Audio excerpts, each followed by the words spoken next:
Good morning students, कैसे हैं आप। मैं गुरमेश सर दक्ष अकेडमी लाडवा यूट्यूब चैनल में आपका स्वागत करता हूं। बच्चों, आज हम बहुत ही इंटरेस्टिंग टॉपिक करने जा रहे हैं जो हम इंडियंस का बहुत ही फेवरेट भी है, डैट इज़ डिस्काउंट यानी कि छूट। ओके, तो बच्चों सक्सेसिव डिस्काउंट यानी कि एक क्रमिक बट्टे को हम सिंगल डिस्काउंट में कैसे कन्वर्ट करते हैं, एकल बट्टा भी जिसको बोलते हैं, समतुल्य बट्टा भी जिसको बोलते हैं। बच्चों, अगर मैं इंपॉर्टेंस की बात करूं तो कॉम्पिटिटिव पॉइंट ऑफ व्यू से तो बहुत इंपॉर्टेंट टॉपिक है, लेकिन बच्चों हमारे डेली रूटीन की लाइफ में भी ये बहुत यूज होता है। जब हम शॉपिंग करने जाते हैं तो बच्चों देखते हैं वहाँ पे 15% प्लस 10% प्लस 25%। एक्चुअल में आप डिस्काउंट कितना पाते हैं, उन टेक्निक्स को आज हम सीखेंगे। चलिए स्टार्ट करते हैं। बच्चों, सक्सेसिव डिस्काउंट को हम दो वे से फाइंड आउट करेंगे, एक फॉर्मूले से और एक रेशो से। फॉर्मूले की अगर बच्चों मैं बात करूँ तो इसको हम लिखते हैं D1 plus D2 minus D1 into D2 और बाय में 100। ये हमारे पास सिंगल डिस्काउंट के इक्वल आएगा। ओके, D1 का मतलब है बच्चों फर्स्ट डिस्काउंट, D2 का मतलब है सेकंड डिस्काउंट। तो इस फॉर्मूले का यूज कर हम सिंगल डिस्काउंट में कैसे कन्वर्ट करेंगे वो देखेंगे। सबसे पहले एग्जांपल लेते हैं बच्चों हम 10% और 20%।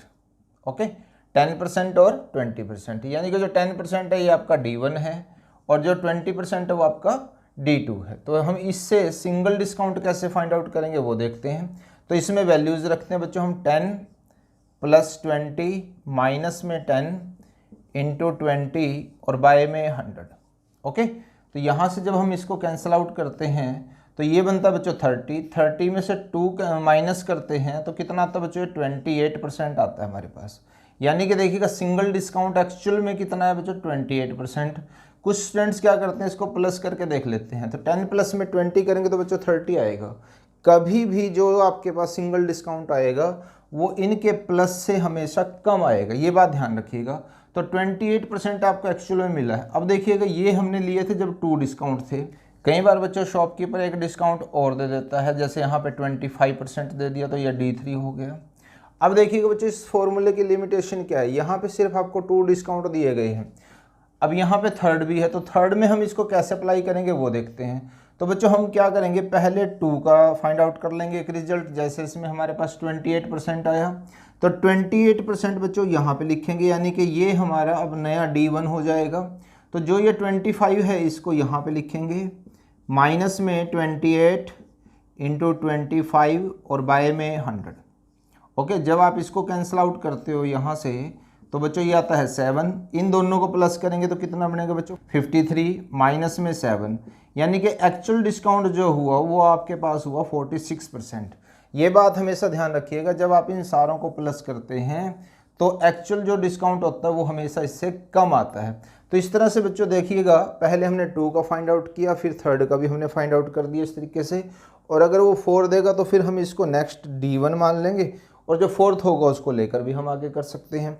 तो इस तरह से बच्चों हम इस फॉर्मूले का यूज करके कर सकते हैं। लेकिन अगर बाई चांस डिस्काउंट इस वे से आ जाए बच्चों हमारे पास 11:1/9, 10%, 12:1/2%, ओके, और 16:2/3%। सपोज कि अगर डिस्काउंट इस तरह से आ जाता है तो इस फॉर्मूले का यूज करना बच्चों यहाँ मुश्किल हो जाता है, क्योंकि अब फ्रैक्शंस में आएगा हमारे पास या पॉइंट्स के अंदर आएगा। तो यहाँ पे बच्चों हमें रेशो फॉर्मूले की ज़रूरत पड़ेगी। अब रेशो फॉर्मूले को हम कैसे करते हैं, पहले हम उसका बेसिक समझेंगे, फिर लेंथी क्वेश्चंस को भी हम सॉल्व कर पाएंगे। ओके, रेशो फॉर्मूले में बच्चों हम देखते हैं, सपोज कीजिएगा फर्स्ट डिस्काउंट हमारा 10 है और सेकेंड डिस्काउंट हमारा 20% है। अभी हम यही वैल्यू ले रहे हैं यहाँ पे। ओके, तो हम क्या करेंगे बच्चों, इसको कन्वर्ट करेंगे। 10% जो होता है वो 1/10 में आ जाएगा और जो 20% होता है बच्चों वो 1/5 में आ जाएगा हमारे पास। ओके, हमने क्या किया, इसका परसेंटेज हटा दिया यहाँ से। परसेंटेज के टॉपिक में आप सीख भी चुके हैं इस चीज़ को। ओके, जैसे 10 है यहाँ पे 10/100 है तो 1/10 हो जाएगा। 20% है तो 20/100 है, यानी कि 1/5 हो जाएगा। अब सिर्फ आपने एक बात का ध्यान रखना, क्योंकि हम डिस्काउंट की बात करें बच्चों इसके आगे हम यहाँ पे माइनस रखेंगे। अगर इंपॉर्टेंस की बात करूं बच्चों, इस मेथड को हम सिंपल इंटरेस्ट में भी यूज करते हैं, कंपाउंड इंटरेस्ट में भी यूज करते हैं, प्रॉफिट एंड लॉस में भी यूज करते हैं। तो ध्यान से एक बार आप इस कंसेप्ट को जरूर समझ लीजिएगा, और परसेंटेज में तो यूज होता ही होता है। तो ओके, इसका मतलब क्या है, ध्यान से देखिएगा कि अगर कोई चीज़ 10 रुपये की है तो 1 रुपया डिस्काउंट के बाद वो चीज़ हमें 9 रुपीज़ की मिलेगी। ओके, इस जो ये फिगर है इसका मीनिंग बच्चों ये आता है हमारे पास। क्लियर। अब जैसे ये माइनस में 1/5 है तो इसका मतलब क्या है, वो 5 रुपीज़ की चीज़ है और हमें कितने में मिल रही है, 4 में। अगर 2 डिस्काउंट इस तरह से होंगे तो हम बच्चों सबसे पहला स्टेप हमारा ये रहेगा। फिर इस तरह से जो ये लेफ़्ट साइड के हैं इनको बच्चों आप मल्टीप्लाई करके यहाँ पे लिखेंगे। इसी तरह से जो ये वाले हैं इनको मल्टीप्लाई करके यहाँ पे लिखेंगे। अब यहाँ से हमारे पास क्या आया बच्चों कि 50 रुपीज़ की अगर चीज़ है तो वो हमें 36 रुपीज़ में मिलती है। ओके, यानी कि कितने रुपए कम मिल रही है वो बच्चों, 14 रुपीज़ कम मिल रही है। ध्यान से देख लें आप जरा इसको हमने यहाँ पे इस तरह से कैलकुलेट करना है। 50 रुपीज़ की चीज़ हमें 36 में मिल रही है, यानी कि 14 रुपीज़ जो है बच्चों वो डिस्काउंट है। तो इसका मतलब 14 जो है वो डिस्काउंट है, वो किस पे डिस्काउंट है, 50 पे है। और इनटू में क्योंकि परसेंटेज निकालने के लिए बच्चों क्या करना पड़ता है, 100 से मल्टीप्लाई करना पड़ता है। तो यहाँ पे कितना आएगा बच्चों, 2, और 14 को 2 से मल्टीप्लाई करोगे तो बच्चों आपके पास आएगा 28%। ओके, अभी आपको इस फॉर्मूले में और इसमें ये आसान लग रहा होगा। ओके, अभी हम आगे और करते हैं। ये तो सिर्फ आपको एक कंसेप्ट समझाना था। अब सपोज कीजिएगा एक डिस्काउंट और आता है 25%। अभी बच्चों हम इसी के ले रहे हैं कि दोनों को आप कंपैरिजन कर सकें, कौन सा मेथड इजी रह सकता है आपके लिए। ओके, इसका मतलब क्या होगा बच्चों, 25% का 1/4। Clear point. तो इसको हम दोबारा से देखते हैं। Clear point.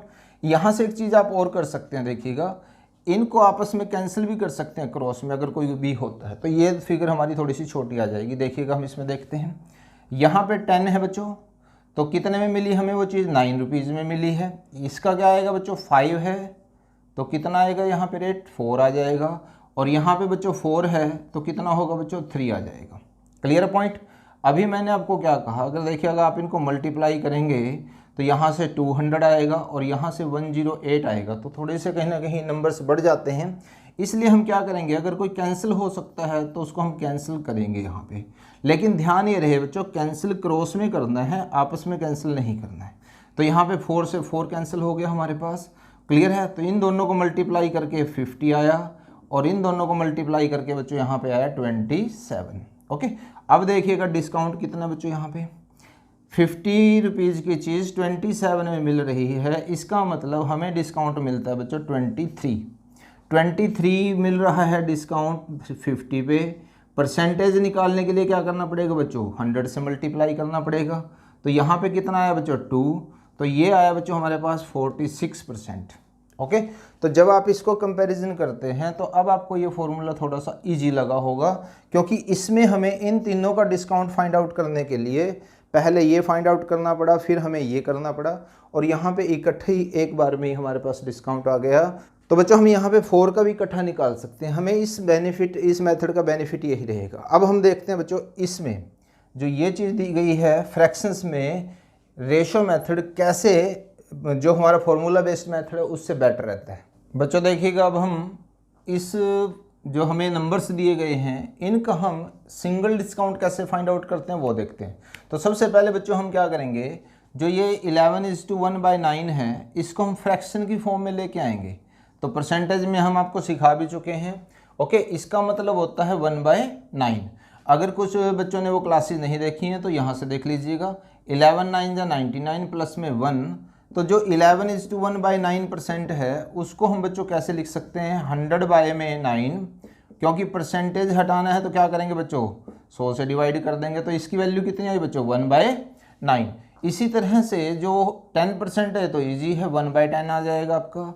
जो 12:1/2% है बच्चों, ये क्या होता है देखिएगा, जब आप इसको सिंगल में करते हो तो 25/2 आता है। ओके, परसेंटेज के नाम का 100 आपको यहाँ लिखना पड़ेगा। इसका मतलब क्या बच्चों, ये आएगा आपके पास 1/8। तो यहाँ से सिर्फ आपको इतना सा काम करना है कि जो फ्रैक्शंस दे रखी हैं, अगर आपको वैल्यूज नहीं भी याद हैं या आपने परसेंटेज की वो क्लासेज नहीं देखी हैं तो हम इस तरह से भी बच्चों इसको कन्वर्ट कर सकते हैं। घबराइएगा मत, थोड़ी सी प्रैक्टिस के बाद ईजी हो जाता है। इसी तरह से जब हम बात यहाँ पे करते हैं तो बच्चों यहाँ पे आता है 1/6। ओके, अब क्योंकि ये डिस्काउंट है तो बच्चों यहाँ पे माइनस आएगा। ओके, यहाँ पे क्या आएगा, माइनस। सेम जो हमने अभी सीखा था, तो 9 है, 9 की चीज़ हमें कितने में मिल रही है बच्चों, 8 में। इसी तरह से सेकंड से क्या होगा बच्चों, 10 वाली चीज़ हमें कितने में मिलेगी, 9 में। और 8 वाली चीज़ हमें कितने में मिलती है बच्चों? 7 में। क्लियर है? और 6 की जो आइटम है बच्चों हमें कितने में मिल रही है? वो 5 में। तो मैंने अभी आपको सिखाया था कि जो आपके पास इक्वल हैं उनको क्रॉस में आप कैंसिल कर दीजिएगा। Clear point? तो 5 2 जो आपके पास 10 आ जाएगा। यहाँ से क्या होगा बच्चों? जो बचे हुए हैं इस साइड के उनको मल्टीप्लाई कीजिएगा, इसी तरह से जो इस तरफ से बचे हुए हैं उनको मल्टीप्लाई कीजिएगा। अब यहाँ देखिएगा 12 रुपये की चीज़ हमें 7 रुपये में मिल रही है, यानी कि जो डिस्काउंट है बच्चों हमें वो 5 रुपीज़ का मिलता है। और 5 रुपीज़ का डिस्काउंट किस पे मिलता है बच्चों? 12 पे मिलता है। तो बच्चों ये आएगा 5/12 और इंटू में 100। तो जब आप इसको कैंसिल आउट करते हैं तो कैंसिल आउट करने के बाद बच्चों कितना आता है आपके पास? 4 3 जा और 4 25 आ जाएगा। इन दोनों को मल्टीप्लाई करेंगे तो बच्चों कितना होगा? 125 में 3। ओके, जब हम यहाँ पे इसको आगे फ्रैक्शंस में चेंज करते हैं तो 3 4 जा 12, 3 1 जा 3 और 2/3%, यानी कि जो एक्चुअल डिस्काउंट है बच्चों आपके पास आया वो 41:2/3%। तो जो रेशो मेथड है बच्चों उसका बेनिफिट हमें ये रहता है कि अगर इस तरह से फ्रैक्शंस में भी वैल्यू आती हैं तो उनको भी हम सिंगल डिस्काउंट में बड़े इजी वे में कर सकते हैं। ये थोड़ा सा टाइम मैंने इसलिए लिया है क्योंकि मैंने कंसेप्ट को समझाया है। जब आप प्रैक्टिस करते हो फिर तो आप डायरेक्ट विद इन सेकेंड इसका आंसर फाइंड आउट कर सकते हो। ओके, अब बात आती है बच्चों दोनों मेथड्स में कौन सा मेथड बेनिफिशियल है। ओके, इस मेथड की अपनी इंपॉर्टेंस है बच्चों और रेशो की अपनी इंपॉर्टेंस है। Clear point? तो आपको दोनों कंसेप्ट में पूरी मास्टरी होनी चाहिए। जब हम एग्जाम में देखते हैं तो जिस तरीके का जैसा क्वेश्चन हमारे सामने आएगा हम उस तरीके का मेथड उसके अंदर यूज करेंगे। मुझे उम्मीद है बच्चों आज की क्लास आपको बहुत अच्छी लगी होगी, हर कंसेप्ट आपको अच्छे से क्लियर हुआ होगा। सो वीडियो को लाइक शेयर कमेंट करना मत भूलिएगा। चैनल पर नए हैं तो सब्सक्राइब करना मत भूलिएगा। Thanks for watching.